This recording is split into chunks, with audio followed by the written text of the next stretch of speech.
Oats, cocoa, peanut butter, all part of the popular recipe for no-bake cookies. And today, Feed Your Family Tonight founder Mariefiebach is going to join us live from her home with the recipe for us. And we're going to have some fun. Marie, how are you? Oh, Shane, I'm doing so great. It's just fun to be here. These no-bake cookies are great for summer because you don't have to turn the oven on and they can be made in like 5 minutes. But one of the most important things that we talked about before I came on air is that you have to have your ingredients ready to go because this recipe goes fast. So we're going to start here. I have in my pot a 1/4 cup of butter that is melting, and I'm going to turn my heat on to high right now to get it going. And Shane, you can do that too. And then we're going to add 1 cup of sugar, just plain white sugar. All right. So this is all going to go really fast. Yeah, it's going to go fast. 1/4 cup of cocoa powder. So Marie, can I point out that you said saucepan and I brought a real pan or a frying pan, and this is going to be really weird? You brought a skillet. It's going to be fine. We'll get you through it. You've got a bowl there. We'll make it work. 1/4 cup of cocoa powder coming in. And then a 1/4 cup of milk. And we're just going to keep this on high heat. Stir it up a little bit to get the sugar dissolved. And then honestly, you really don't have to touch it again until it is ready to add the next ingredients. And we'll talk about the next ingredients while this kind of gets stirred up. Are you getting your stirred there? Oh, it looks good, Yeah. Shane. My kids got like a school lunch, so I took their milk box and we'll stir it up. Now, I'm going to get a little bit messy here probably, but we'll figure it out. Fine. You're going to be fine. We're going to make this. No, actually, we'll make this work. This is going to be totally just fine. Okay, so while this is cooking, it should eventually start bubbling. So you let me know when everything's melted and it kind of starts to bubble, and then we'll count to 60 seconds. Okay, and we're cranking this up to high right now, right? Cranking it up to high. All right. Cranking it up to high. My burner can be a little finicky, so we may go closer with yours.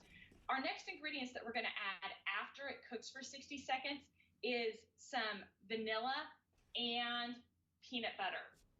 And you can use any kind of peanut butter that you want. I've used natural peanut butter. I use crunchy peanut butter. You can use any kind of peanut butter. And the vanilla, I have a recipe for my homemade vanilla, and August is about the time to get it ready for the holidays. So if you're interested in that, you can check that recipe out at feedyourfamilytonight.com. But what's really important is when we add the vanilla, you need to have the heat turned off because vanilla is essentially made with an alcohol and you will get flames, especially if you're using a gas burner. So that's my little safety tip for today is make sure when we add the vanilla after it's cooked that the heat is off when you add it. Yeah. Okay, are you getting some bubbles yet on yours? Yeah, I'm starting to get some bubbles, and legitimately when you make the homemade vanilla, it really does have actual alcohol in it, right? Don't you use vodka or something for that? I do. I use vodka and just inexpensive, cheap vodka and vanilla beans. That's all you need to make vanilla. I can see that yours is going there. Keep it on that high heat. And once you start getting some decent bubbles, we're going to count to 60 seconds. Are you getting some decent bubbles? It's bubbling around the edges. Yeah, for sure. Oh, it's bubbling around the edges. Okay, so you watch your clock in front of you for 60 seconds. Okay. And we're going to get that going. The last ingredient that we'll talk about while that bubbles for 60 seconds is oats. Now, I use quick oats for this recipe. Quick oats you find right next to the regular rolled oatmeal, but you want the quick oats because they're a little bit smaller. They actually cut them before they steam and roll them. That's the process for making the rolled oats. And the smaller pieces will absorb the moisture better, and it's going to make these cookies set faster, and it's going to give them a softer texture. It's not going to be as chewy, which you don't want in these cookies. Okay, mine's boiling really good. Yeah, this is like bubbling over right now. Okay. So take it off the heat?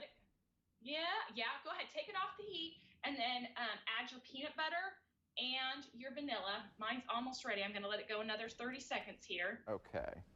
So and peanut butter is really going to make this all come together. You can't do this without the peanut butter, right? You cannot do this without the peanut butter. You're going to put in about 1/3 cup, which is probably about 2 more spoons that size. Gladly. You're measuring in the way I like to measure for this. Honestly, this recipe is so simple and it's so flexible that you can do that. My wife yells at me all the time because I never follow. I just kind of eyeball things. But this is good.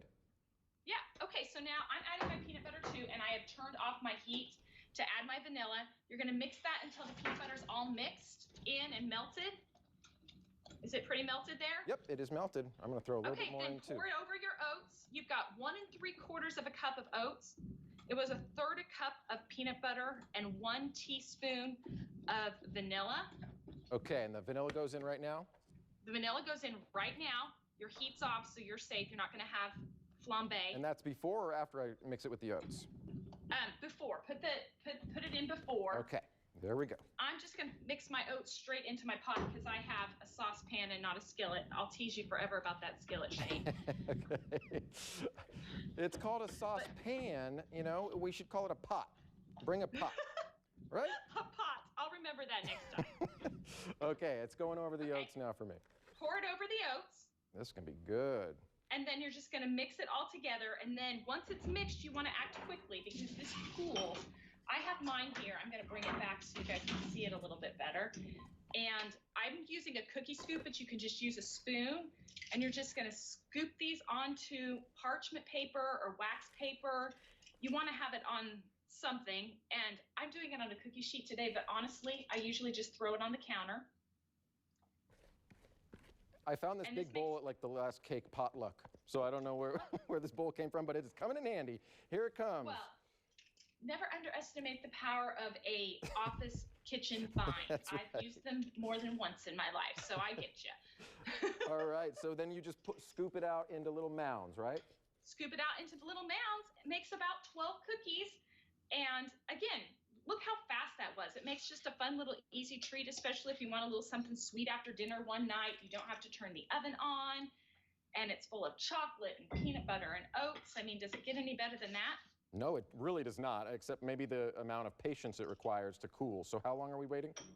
It's going to take about 30 minutes for them to totally set up. They're going to set up and be totally cool, and then you're ready to eat. And if you want a shortcut, you just throw them in the freezer. Nice. I've done that. Well, you can throw them in the freezer if you're ready to eat them right away. Yeah. And it takes about 7 or 8 minutes in the freezer, and then they're good to eat. Or if you're my kids, you're like picking at the sides of the hot mounds. Shane, they look good. They look great. I'm telling you, you walked me through this process. Now I get to bring them on home, and we're going to enjoy it for probably about a few hours. They'll last, I would say.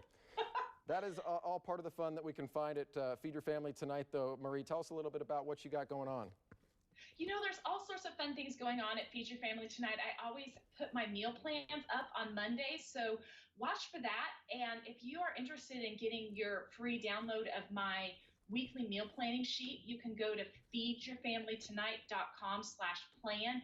We're getting into school time now, and so meal planning is going to get real important for busy families as we get ready to start school in September, kind of to help you recapture a little calm in the crazy. I put those up in my Facebook group and on Instagram, so I'm always happy to find you there. Sure. Yeah, just one less thing for families these days, right? Meal planning, getting that stress out of here could be just invaluable as everybody sweats it out and not knowing what's coming up. So thank you very much for that service. One more time, feedyourfamilytonight.com for the weekly planner and all sorts of recipes as well, and see what Marie is doing. Also, always right here on Good Morning Cakeland. Check us out on Mondays. Marie, thank you very much for not only the instruction, but also the fact that we get to reap the rewards now. Well, enjoy every minute of it, Shane. All right. Enjoyed every minute of talking to you, and we'll be right back after this.